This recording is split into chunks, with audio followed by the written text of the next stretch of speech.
Hi, I'm Mia, 30 years old, trying to keep my life balanced amidst the family chaos. Growing up, I always felt like the backdrop in a play where my sister, Sophia, took center stage.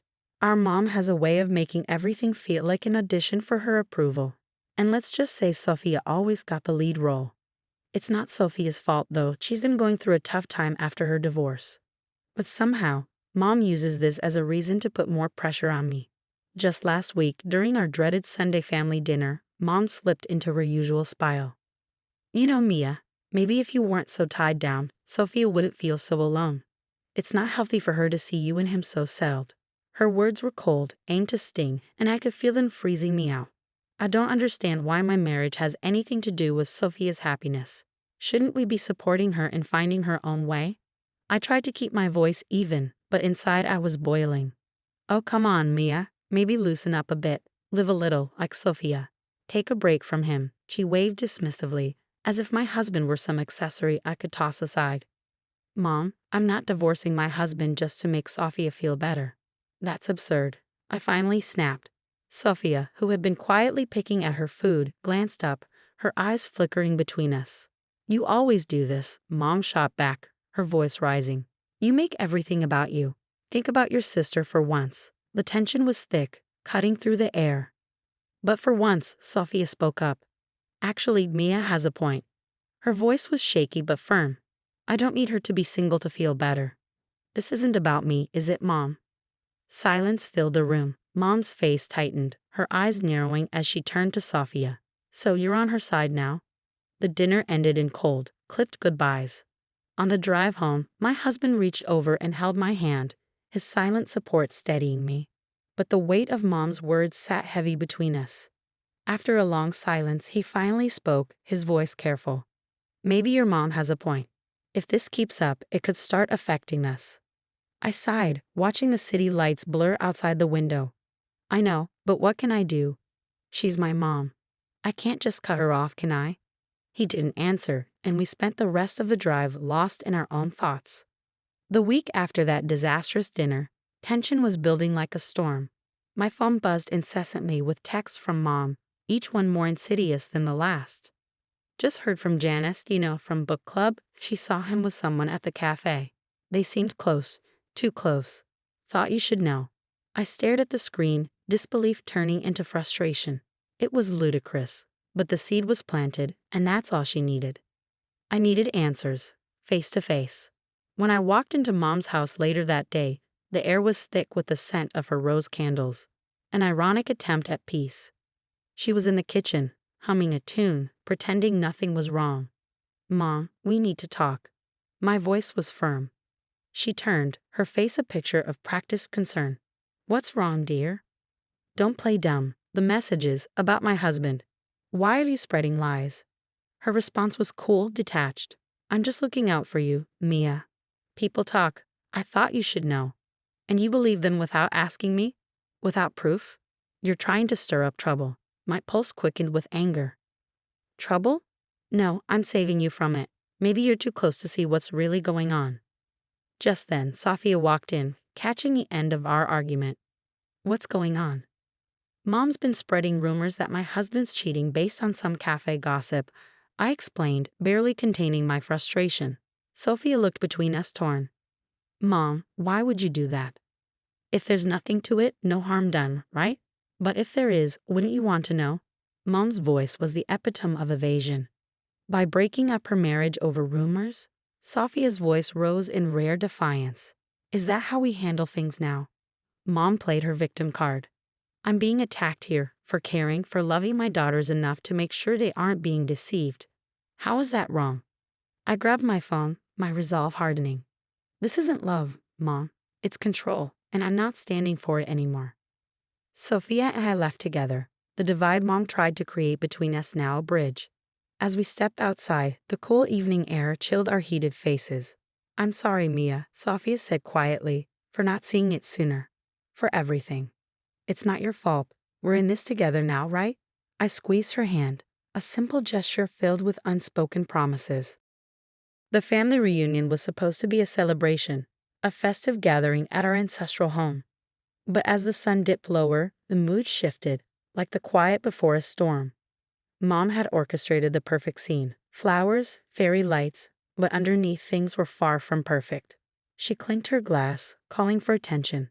Family is everything, she began. It's about supporting each other, making sacrifices, like Sophia, who's come out stronger after her divorce. She smiled at Sophia, who managed a weak nod, then turned her gaze to me. Her smile faded. And then there's Mia, so settled in her little world she can't see beyond it.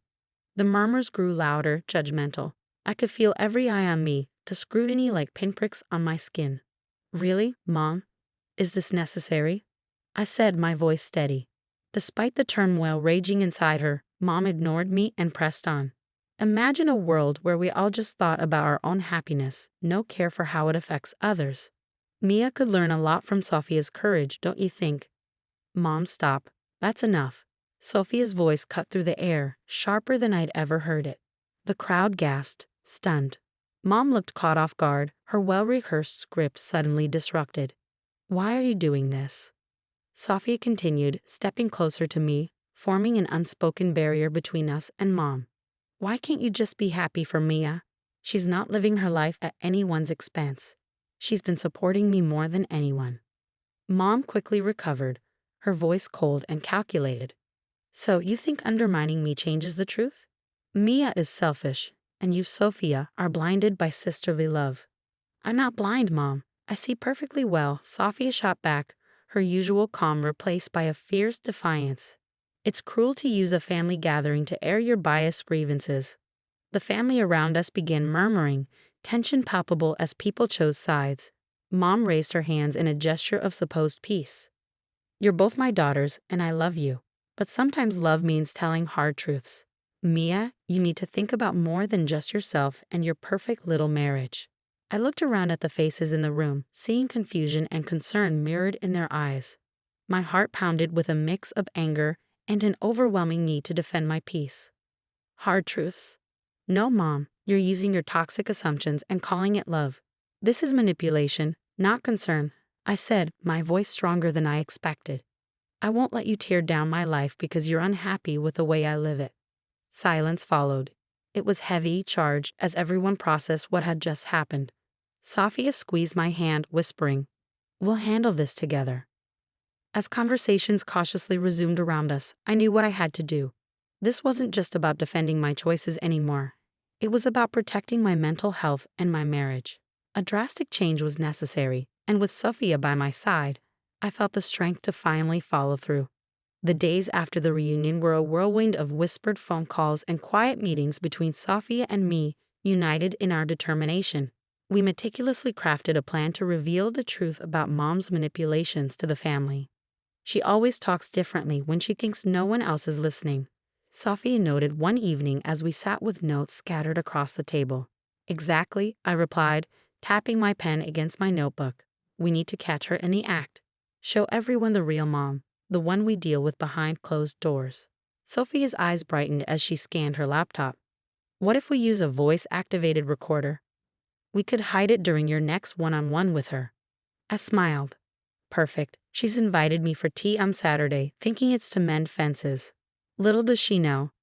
Saturday arrived, and with it, a knot of nerves in my stomach. The recorder was hidden in my purse, discreetly positioned to capture every word. Mom greeted me with her usual tight smile and ushered me into the kitchen. As we sat down with tea between us, she didn't waste any time. Mia, darling, I've been thinking about our little discussion at the reunion. I want to help you understand where I'm coming from. I nodded, my heart racing, knowing every word was being recorded. Go on. She continued, her tone laced with condescension. Sophia needs us now more than ever, and your stubborn independence could set a bad example. I'm only trying to look out for the family. And by looking out, you be trying to control my life, telling me how to be a wife. I kept my voice calm, steering her towards revealing more. It's not just about you, Mia. Sometimes we have to make sacrifices for the greater good. If that means adjusting your life, so be it. She leaned forward, her voice dripping with a fox sincerity that made my skin crawl. The conversation went on, Mom unknowingly laying bare her manipulative mindset. All caught on tape. The following week, we gathered the family again. this time under the guise of clearing the air. The tension in the living room was thick, everyone bracing for another showdown. But this time, Sophia and I were in control. "Thank you all for coming," I began, standing with Sophia by my side. "We believe it's important for everyone to see the full picture of what's been happening." I pressed play on the recorder, and Mom's voice filled the room. Her cold words, her manipulation, the calculated way she tried to control my life, it was all laid bare. As the recording ended, the room erupted in murmurs of disbelief. Mom's face paled, her usual composure shattered. "Is this true? You've been manipulating your daughters like this?" Aunt Marie asked, her tone filled with disbelief. Mom stammered, her eyes darting to the shocked and disappointed faces around her. I was just trying to." "No, Mom, you were caught," Sophia said, her voice unwavering. "This is who you are, and it's why things need to change." As the family absorbed the revelation, their murmurs grew louder. One by one, they began sharing their own feelings, perspectives that had been suppressed for years. Sophia and I exchanged a glance. It was done. The truth had been revealed, not to punish, but to protect and heal. The path forward wouldn't be easy, but it was necessary. The bonds between us, once strained by manipulation, could now be rebuilt on a foundation of honesty and courage. As the echoes of the recording faded, the room felt charged, waiting for Mom to respond. She stood visibly shaken, her usual poise crumbling under the weight of her exposed actions. I did it for the family," she stammered, her voice thin and unsteady. "To keep us together, to make us strong." Uncle John shook his head, his face etched with disbelief. "That's not strength, that's control. Manipulating Mia and Sophia doesn't keep the family together. It tears it apart." Aunt Marie added, disappointment clear in her voice, "You've always been the matriarch, yes, but this. We never imagined it went this far. Guiding your children is one thing. Controlling their lives is another." Mom's eyes darted around the room, seeking an ally, but found none. Even Sophia, her once staunch supporter, stood firmly by my side. "Mom, we needed you to be our support, not our puppeteer," Sophia said, her voice steady and resolute.